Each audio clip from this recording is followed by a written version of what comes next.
kalau boleh, kalau tak boleh macam mana? Burn macam tu sahaja.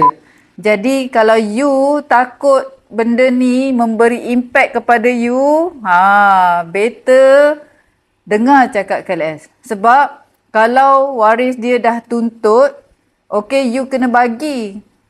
So kalau you tak ada perabot dalam rumah tu yang you bayar, senang you nak pindah tu senang.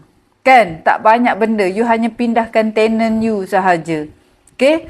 Tapi kalau you ada banyak barang, you nak pindah ke unit lain, mungkin ambil masa lah. Kan? Ambil masa, kalau boleh, kalau tak boleh macam mana? Burn macam tu sahaja.